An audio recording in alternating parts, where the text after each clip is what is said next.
Good morning, everyone. This lecture is for Kines 310, Anatomical Kinesiology. And it's Wednesday, March 25th right now it's 5:30. I just finished completing my biomechanics lecture at 4. I try to do these before the boys are up because they go crazy. And so good morning to everybody. Today we're going to expand on last lecture, and remember it's called theoretical kinesiology. I know technically it's anatomical kinesiology, but I add in the theoretical to your textbook because we got to figure stuff out in exercises. Who's working? Why are they working? How do we know they're working? That's going to be the key to today's lecture. How do we know? Like, when someone's saying, I'm working these muscles, how do you know? Can you prove it? Like, let's say there's kind of some disagreement. Well, I think this exercise is working this. Well, I think it's working that. How would you know who's right? And so that's what today's lecture is going to be. How do we prove that a muscle or group of muscles is working? And as stated last class, there's clues that we can look for, okay? Skeletal muscles work for a reason. They move, they influence motion, right? But we have to understand why they're working. And to understand that is to understand external forces, external influence. So I'm going to give you an example of what I mean by that, right? So in this picture, I'll try to angle it so that you can see. We know that during curls, you're working your bicep, and there's other muscles you're working too, brachialis, brachioradialis, pronator teres, but the bicep is the one that gets the most love, right? And so, how do you know? Well, I just know. That's not good enough. You have to be able to really understand, because although curls is an easy one, there's some exercises that are complex that you're going to have to figure out to know. Like, for example, during trunk exercises, which oblique are you working? Which set of obliques are you working? It's not as easy as a curl, right? So we have to incorporate similar strategies to figure these things out.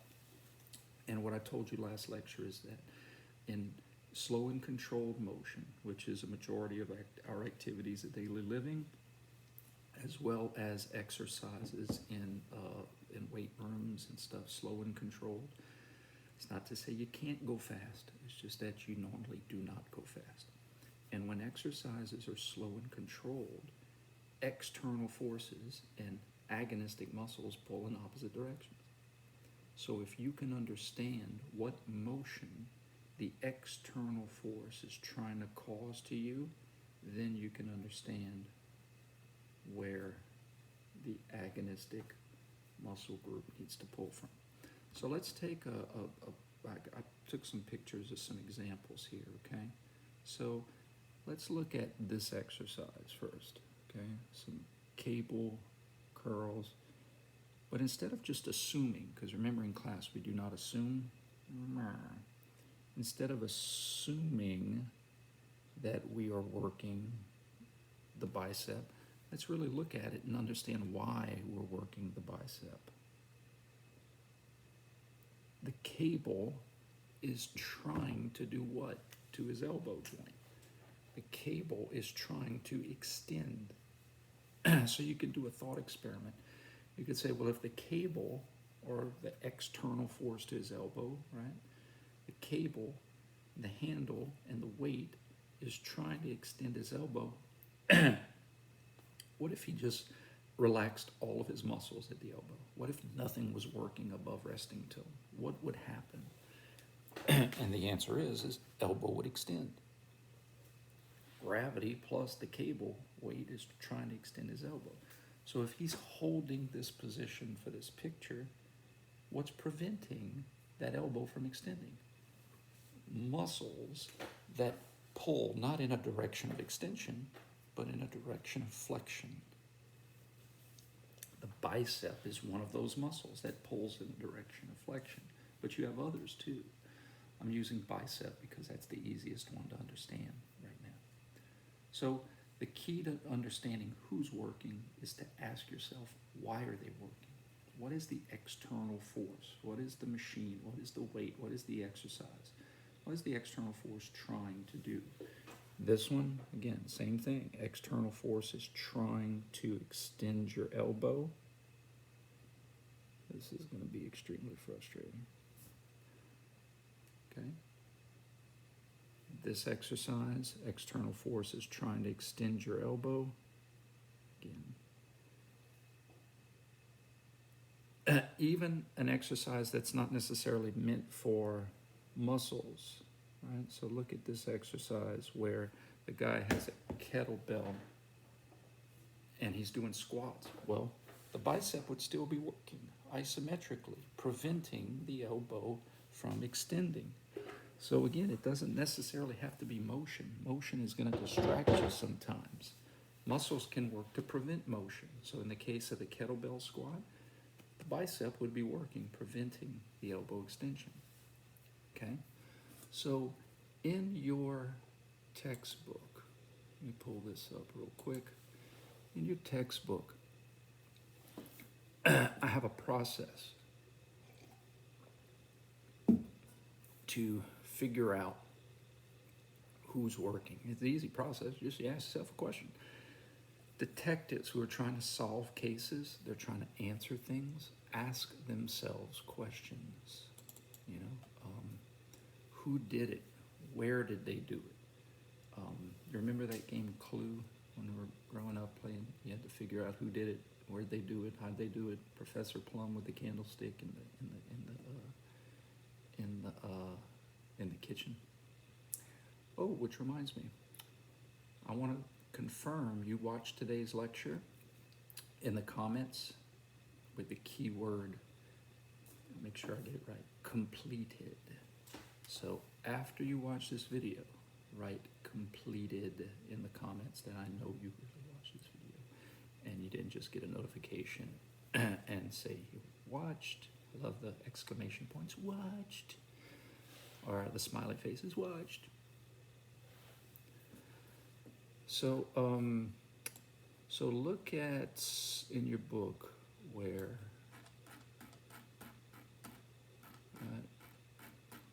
you got to ask yourself, what is the external force trying to do? Determine agonistic, and we're going to get into groups. That's going to be next lecture. Now, again, I'm using bicep, tricep as examples so that you kind of understand what I'm trying to say. So how do I know if you're working your bicep? Because something external to my muscles is trying to extend me. And that's the reason I need to use an elbow flexor such as the bicep. How do I know if I'm using tricep? Because something external is trying to flex me. So can you see if my left hand is external to my right hand, which is true? My right arm has no clue that it's my left arm that's trying to move it. It just knows there's something trying to flex me with a force in this direction. And if I'm going to prevent me from hitting myself in the face, I got to use muscles that pull this way. My tricep pulls that way. So external force trying to flex me, I'm going to recruit, I'm going to call above resting tone a muscle like the tricep who pulls in the direction of extension. That's trying to extend me. I could even do an experiment where I'm trying to flex, I'm going to recruit my tricep, which is an extensor, and if I let go, you're going to actually see the motion that it's trying to cause. Same thing for the bicep. How do I know I'm working my bicep? Because an external force is trying to extend me, and what if I let go of it? You're going to see the motion that the muscle's trying to cause. All right? So you analyze your external forces. What motion are the external forces trying to cause? Then you identify who is working. External force trying to extend you, I need bicep. External force is trying to flex me, I need tricep. So let's practice this concept real quick. I'm going to actually turn off my computer screen because I think we can better see pictures. Let's see. We'll try it out. Okay? So who's working, bicep or tricep? And remember, you got to tell me why. Okay? You got to prove it. Bicep would be working, right? Because the weight is trying to extend you. Get into that verbiage practice. I'm working the bicep because the weight is trying to extend me. Okay? What about this one? Doing a pull-up, am I working bicep or tricep? Well, let's do the thought experiment. If he relaxes all of his muscles, he's going to fall down and his elbow is going to extend. The external forces are trying to extend his elbow. He doesn't need his extensors. You're not trying to push yourself down. You'd need bicep, which is an elbow flexor. So I need bicep in this one. Okay? This overhead push. Bicep or tricep? Tricep. Why? Because the external force is trying to flex you. So I'm trying to get you guys into the verbiage practice, not just seeing it and knowing what it is, because this is easy, guys. Bicep, tricep is ridiculously easy. It gets harder. So I have to get you to practice the verbiage. Bicep or tricep? Tricep. Why? Because ground and gravity is trying to flex you. That's what I need you guys to see. Ground and gravity is trying to flex your elbows. So I'm going to need to recruit tricep, which is an elbow extensor, a muscle that pulls in the opposite direction of the external forces. Tricep or bicep? In this case, I need tricep because the cable is trying to flex me, and I need muscles that pull in the opposite direction.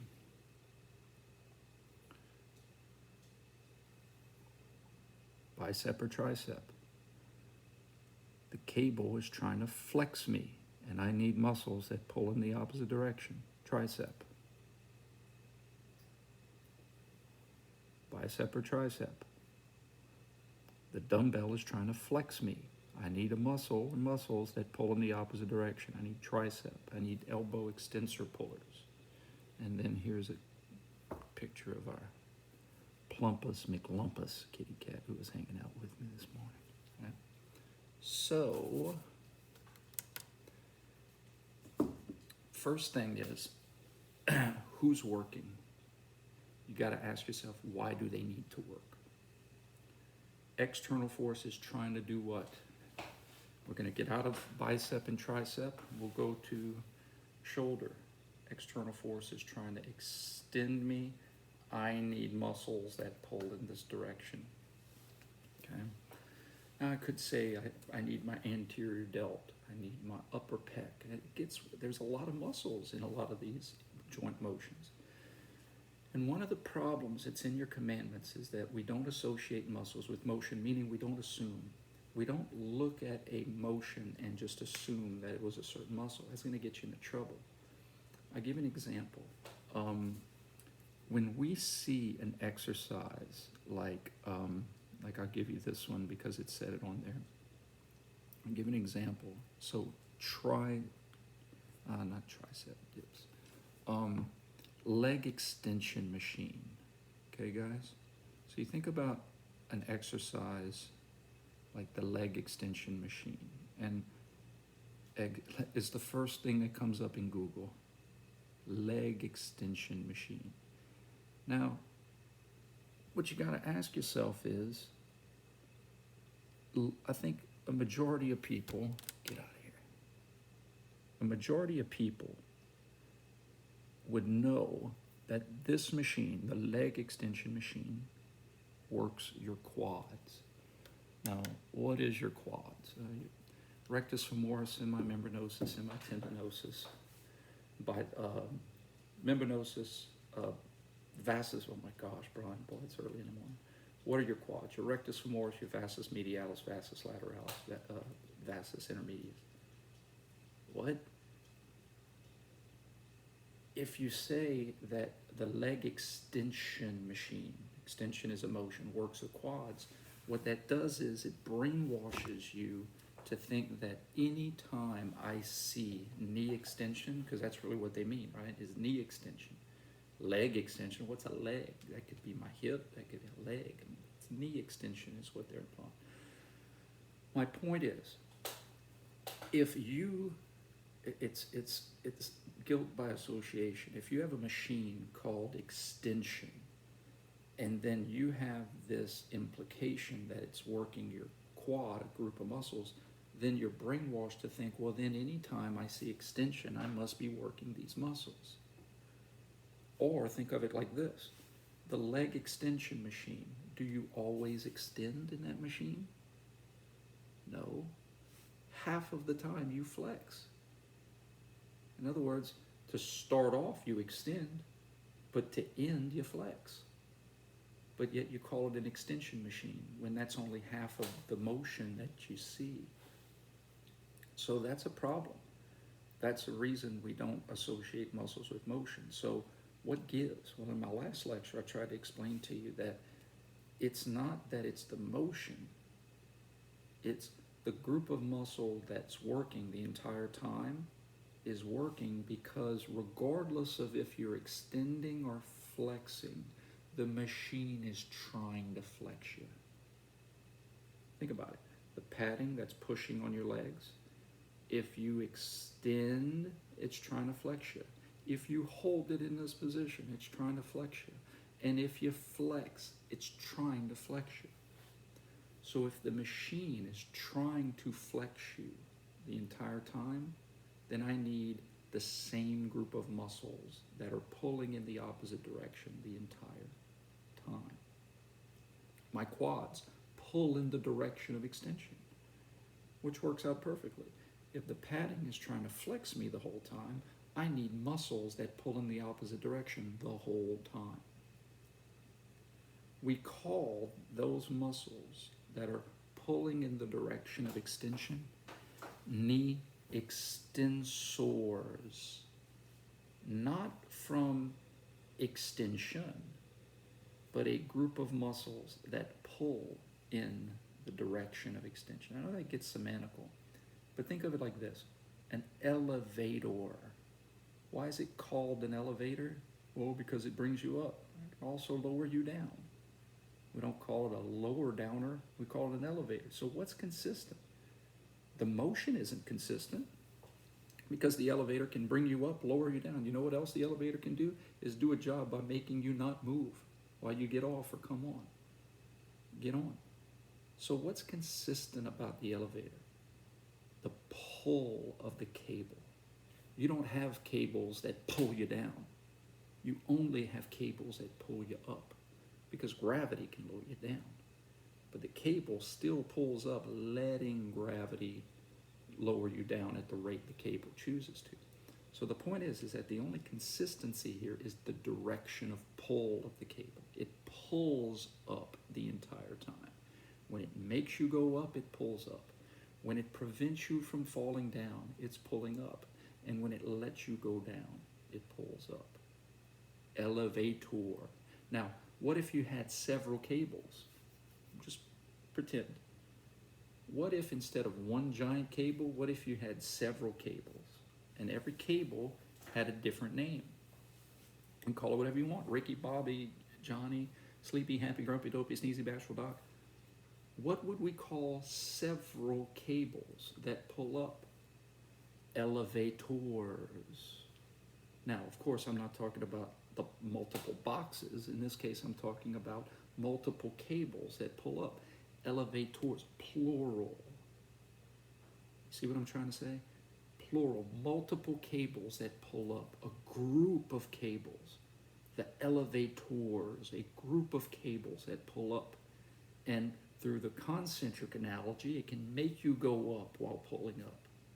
Through the isometric analogy, they can keep you from falling down, prevent motion while still pulling up.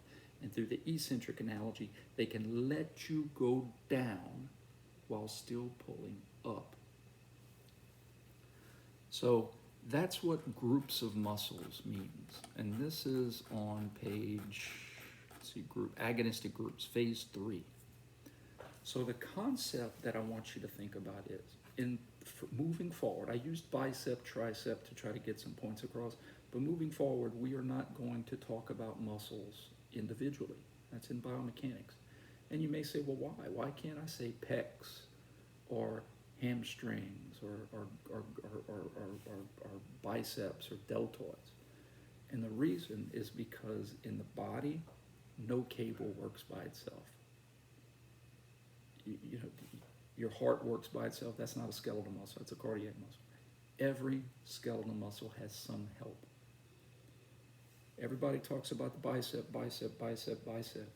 What about the brachialis? What about the brachioradialis? Everybody talks about the deltoid, deltoid. What about the the supraspinatus? What about the coracobrachialis? What about the posterior, the teres major? In other words, no skeletal muscle works by itself. The analogy is, bicep is a superstar. A lot of people know who it is. A lot of people know who Michael Jordan is. But Michael Jordan never won a championship by himself. He was on a team. He was on a group. Now, he may be the most important player on that team, just like you have certain muscles who are superstars that are very important, but they all have help. So in basketball, Michael Jordan, you knew the name of his group. You knew the name of his team because they had a name for the team, the Bulls. The Bulls, the Bulls, the Bulls, the Bulls, the Bulls. So when you said the Chicago Bulls, that inferred the group, that inferred the team. And then you could specifically name out who's on the team. Well, Michael Jordan and Scottie Pippen were Hall of Famers. They were very important members of the group. If we're talking about the muscles of the elbow, you name all the people on the team, and then you say, well, that bicep, that's a very important, that's a superstar of the group. For kinesiology, we don't name groups of muscles arbitrarily, like the Bulls and the Celtics and the Lakers. We name the groups based on their direction of pull, not the motion. Because remember, the movement can be in the same direction of pull, but the movement can be in the opposite direction of pull. The movement could be no movement while we still have a direction of pull. So how do you make all that make sense? The only consistency from a muscle, because muscles can only pull, is the direction of pull, not necessarily the motion. Sometimes muscles cause motion in the direction of the pull. That's awesome. But that's only 1 out of 3 options. Only 33% of the time. Another third, the muscles are pulling above resting tone and there's no motion. Another third of the time, the muscle's pulling above resting tone and there's movement in the opposite direction of its pull. It would be extremely arrogant and not correct to think that every time a muscle pulls, there's going to be motion in its direction.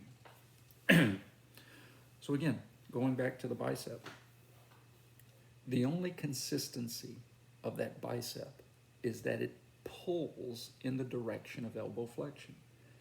Biceps brachii crosses the elbow in the front, it pulls on the radial bone, the radius. So you can imagine if it was a string and I did this, it would be pulling in a direction of flexion. But that doesn't mean it's always going to cause flexion. Because as we talked about, I can lower down the weight. If I have a weight in my hand, I can lower it down while still pulling up, just like the elevator. The elevator can make it flex, concentric work. The elevator can keep it from extending, isometric work. And then the elevator can lower it down, allowing the extension at the speed that those muscles want to allow it at, eccentric work. So the only thing that was consistent was the direction of pull. It was pulling in the direction of flexion, not necessarily always causing flexion. Flexion is a motion, right? Flexion is a motion. Flexors, as I'm going to teach you, is a group of muscles that pull in the direction of flexion.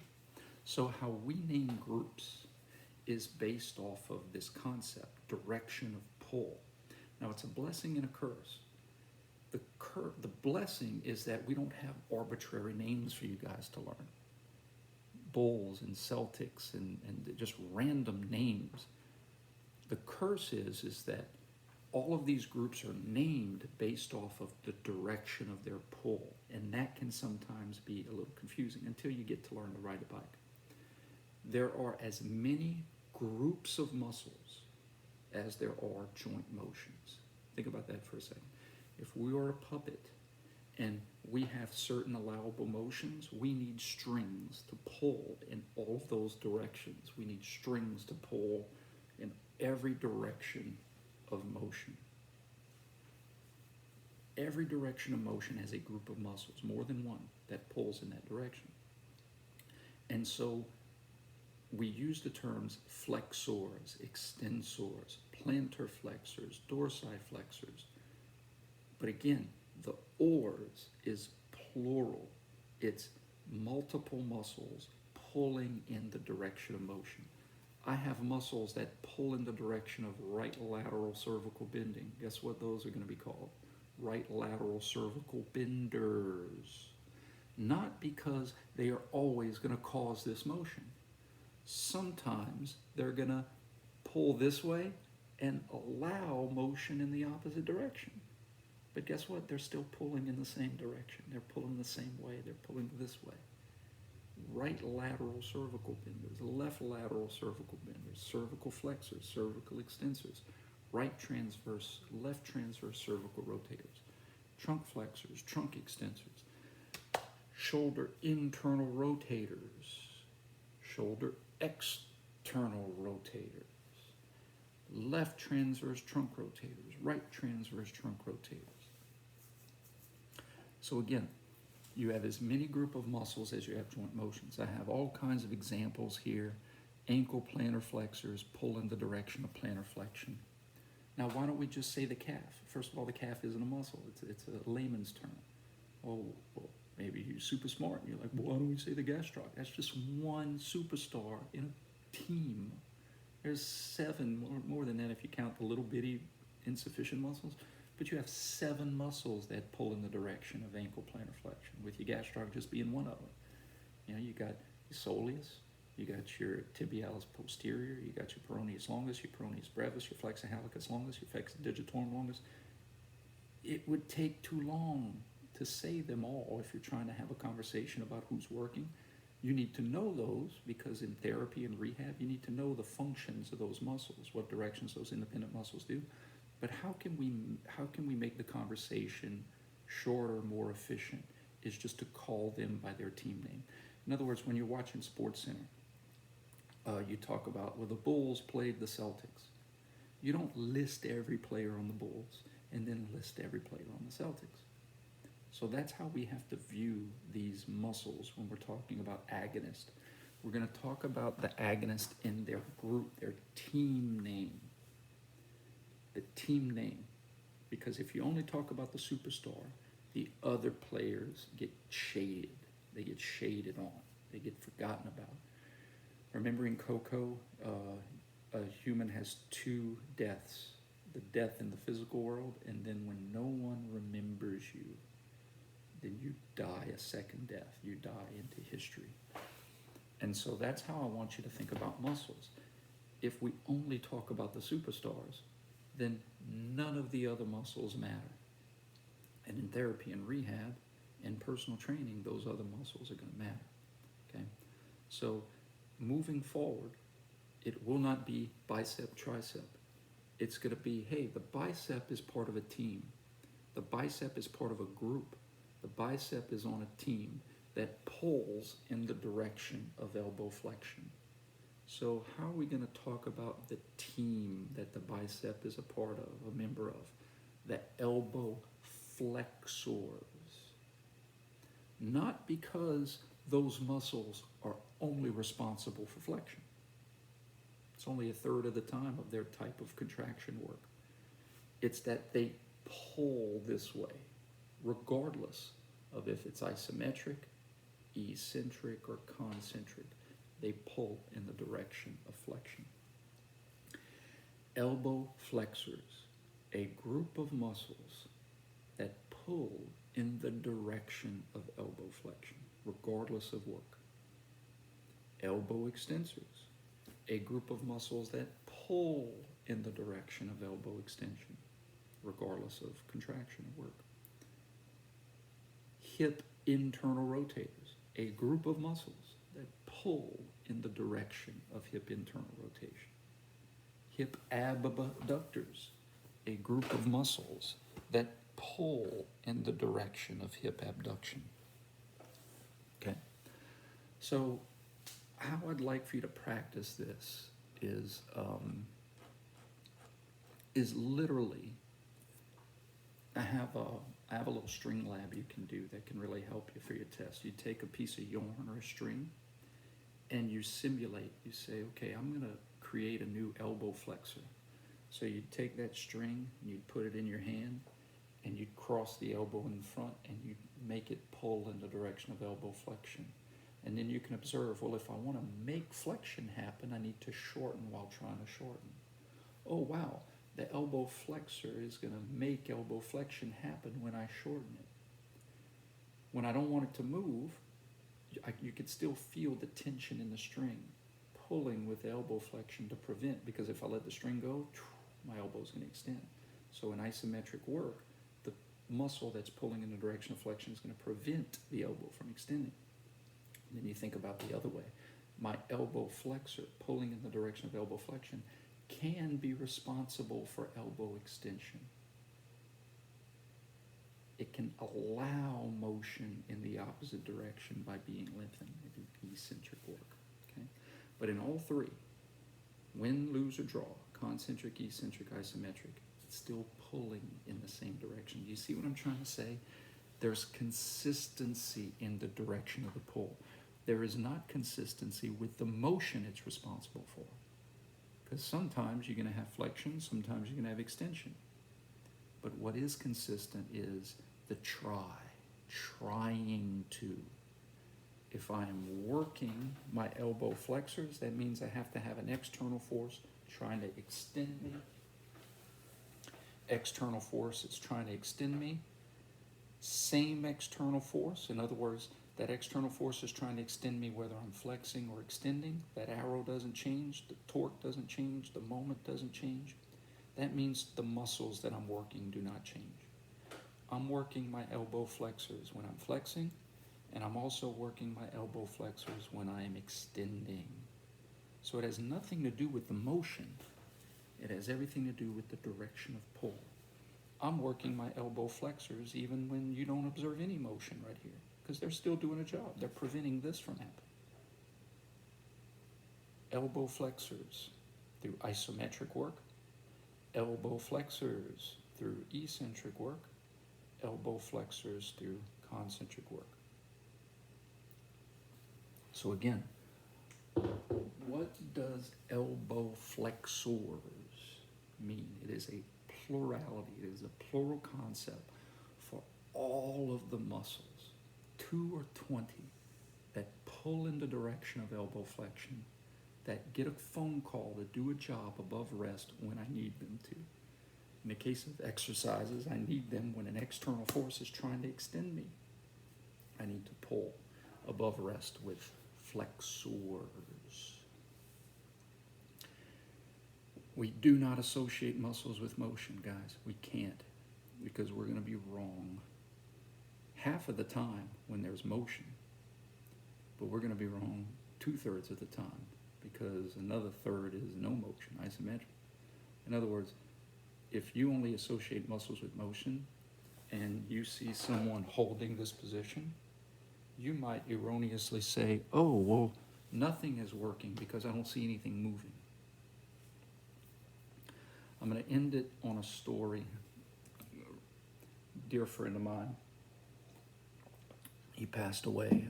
He was a coach, coached me in high school, and it was a long time ago. We became real good friends. And one day, Coach Davis was asking me, he said, Brian, I don't understand. Why isn't the push-up the perfect exercise? And I was like, what do you mean, Coach? He said, well, it incorporates all the major muscles of the body. He said, when you're going up, like when you're actually pushing yourself up, you're working the chest. And when you lower yourself down, you're working your back. What Coach was missing is that, no sir, you're working your chest the entire time. And it took me about 40 minutes to explain it until we finally realized what he was incorrectly assuming was that lowering yourself down on a push-up is a similar motion to a row. So what he was doing is he was taking those motions and assuming that the same muscles that make your shoulder extend during a row are the same muscles that allow your shoulders to extend on a push-up, and that's not true. How could I prove that? What if you're like, well, it makes sense to me, I gotta prove it. Because in a row, the external force is trying to flex your shoulders, true? In other words, if I'm doing a row on a machine and I relax all my muscles, my shoulder is gonna flex. External force is trying to flex your shoulders. So therefore, the group of muscles I need to work against it are my shoulder extensors. Let's go to the push-up. What if I relaxed all my muscles? Well, in the push-up, if I relaxed all my muscles, the external force is trying to extend me. Let's assume I'm mostly in the sagittal plane. So if the ground and gravity is trying to extend my shoulders, I need flexors at my shoulders. See what I'm getting to? So he, and it's very common, he misunderstood how muscles work because he just saw motion and assumed muscles. You'd be working the exact same muscles in the push-up, whether you're going up or lowering yourself down. Why? Because the external forces are trying to move you the exact same way. Ground and gravity is trying to flex your elbows and extend your shoulders if you're in the sagittal plane. And if you're in the transverse plane, ground and gravity is trying to flex your elbows and horizontally abduct your shoulders the whole time, whether you're going up or coming down. So again, let's think about how this can be very confusing to some people. Push up. Well, yeah, you make yourself go up only half the time. What happens after you push yourself up? You have to lower yourself down and then push yourself up, but then lower yourself down. It goes back to the elevator. The elevator only makes you go up half the time.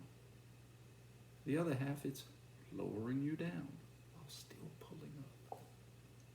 So the point is that the same muscles that make you push up, the exact same muscles are the ones that let you go down. So what changes? The muscles didn't change, their contraction type changed. Same external forces, same muscles. Same external forces, same agonists.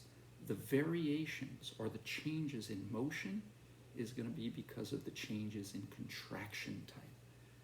Going from concentric to eccentric, concentric to eccentric. Same muscles, different contraction types. The variations in motion is going to be because of the variations in work, types of contraction. And that's what's going to be on our next lecture, is showing you how to prove contraction through understanding who's working and what motions you observe. Muscles, motion, contraction. Y'all make it a good one. Don't forget in the comments, so that I really know you watch these lectures, type in completed. The secret word of the day is completed. Hello, secret camera. Y'all make it a good one, guys.